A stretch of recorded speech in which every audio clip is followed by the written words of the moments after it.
And so one of the other things I just alluded to was supported employment. And so I think we're going to try to increase that rate substantially for supported employment so people can have real jobs in the community alongside other folks.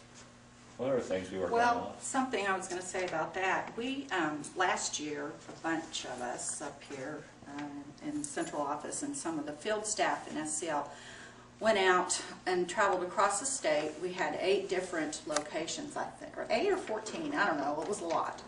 And we did it the entire month of October, and we called it the SCL Listening Tour. And what we did, and we had a lot of folks come and participate with us. We asked for people who could represent 3 groups. People in the program, direct support professionals, and executive directors, management types. And we had 3 different groups, and we sat in our 3 different groups and we asked questions, and we talked a lot about things, and we listened to what people were saying. And I had the best job because at every place except one, I think, and Amy took it from me. She wrestled, and she won. I got to work with the groups, with people who are in the program. And so that was most interesting to me because in this job I don't get that opportunity much to talk to people out there. I wish it was more so, but it's not. So, but the number one thing that was said to me across the state was, I want a job. And the next one was, I want to have a relationship. And then the next one was, I'd like to live on my own. And then there was all kinds of things after that, which was, it was quite interesting, and it was a lot of fun. So, you know, that spoke volumes to us. And that was before the commissioner came to Kentucky. And it's just been great that he has picked up where we've kind of been trying to get and has tried to move it forward with us as far as supported employment goes. You know, as a part of the, you know, community access and involvement. So that's been real helpful. Supported employment is, the premise of it is basically the same, but it's not utilized. In our program, there are very few people that actually get out there and that's okay. How you doing, Ron? So what we're hoping to do, and we don't have it totally figured out by any means, but we have different initiatives going on that we're learning about, and hopefully trying to take some movement towards getting people more involved in an opportunity to work. A lot of that is educating people who are in position, who are not utilizing services, who do other things. Sometimes they just don't believe that someone might actually want to work and actually be able to work. And so there's been a lot of education going on and talking to people, and that seems to help people understand that there are options. You know, I worked with Michael.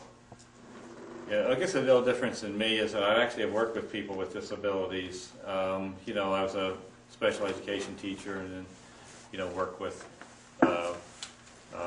when I say work with, you know, sometimes folks would have accidents, so I go in the bathroom and clean folks up, you know, go out in the hallway and gag and come back in. So I've really been there, you know, really help folks in every way that might be possible.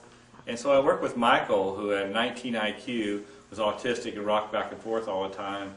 26 years old, folks said, well, there's no chance that, I said, well, you could get him a job.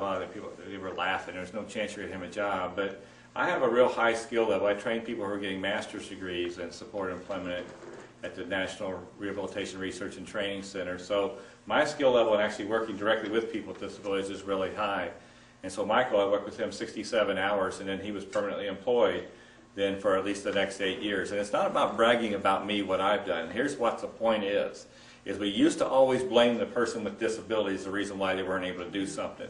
And now what we know, that it is not about their disability, but it's about ours. In other words, it's about getting people that really know what they're doing around folks. I don't expect everybody to have the skill level that I have and working directly with people with disabilities. But I do expect, though, is that we fairly pay providers, which we're not, by the way, but we fairly pay providers and pay people the kind of dollars that's needed so they can hire and retain staff, so we do not have this turnover rate that's 35 to 40% turnover rate with that families are not knowing sometimes who it is going to be going to be taking care of their son and daughter before the year is out. We've got to get it so it's steady employment, good jobs for people that pay well, and so that folks are you can count on, because after everything is said and done, they show that staff retention is the highest factor regarding quality. So no, that's everything we're trying to get at, is having people that are consistently be working, people you can count on to be able to deliver that. Providers are trying to do as best they can without many increases over now almost a decade, and we're doing lots of different things to try to make that. Been successful in some other states in trying to get the legislature to understand this is a good place to put your money, that we actually deliver real outcomes for people, and maybe we'll have success here, also in doing that. See, we're trying to do some things with transportation too. Trying to make the transportation so it's more the person's transportation. So we're trying to work there. Don't know if we'll succeed at doing that or not, but right now I think a vendor it provides the transportation. Maybe there's more than one vendor, I don't know. But anyway, we're trying to make it so that the person with disabilities, that the money is more over time, more located with the person, that you get to decide then how money might be spent better. Probably greatly expand self-direction and that sort of service so that people can make more decisions about who works on behalf of their sons or daughters. I want to talk about residential and some of the changes we are doing there. Yeah, let's talk about that. Right now, for folks who utilize SCL residential services, it's staffed residence, so that's where there could be 3 people living together. It's group home, which could be, depending on how they're licensed, up to 8 people living together. It's family home provider, and that could be a situation where there might be up to 3 people living with a person in their home, in the person's home, the family home provider's home. And then also adult foster care, which is the same premise.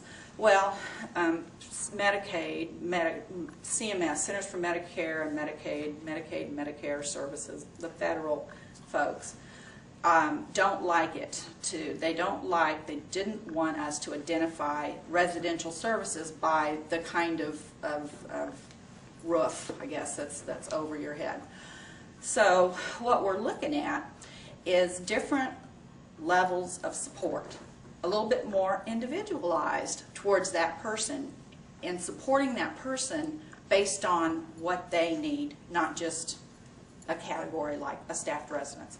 So we're looking at where there could be 3 levels. I mean, this is something we've got on the table that we're trying to sort out. 3 levels. So you have the first level, which had the most intensive need. So it was, I think, 19 and over hours of supervision, of somebody actually needing to be there with you, at least for 19 or more hours. And now the same limits would apply as far as how many people could live together, those kinds of things. But there would be more flexibility as far as abilities go. I mean, I can be alone for a couple of hours, and I would like to be alone for a couple of hours. I'm going to go somewhere and do whatever it is I want to do, and I don't have to have a staff person going along with me. Thank you very much.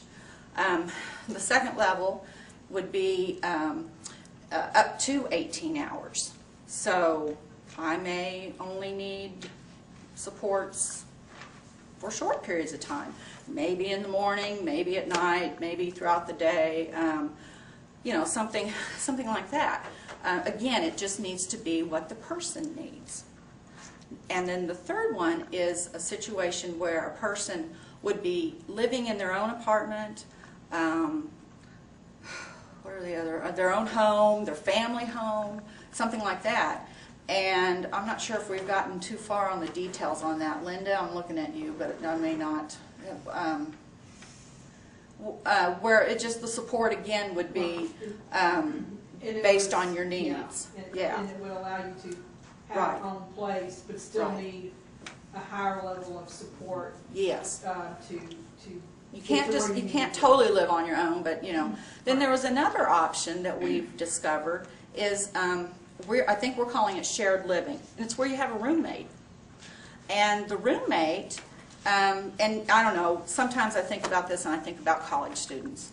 And so you have a college student who's living in your apartment with you. Let's just say I have an apartment, I have an extra bedroom.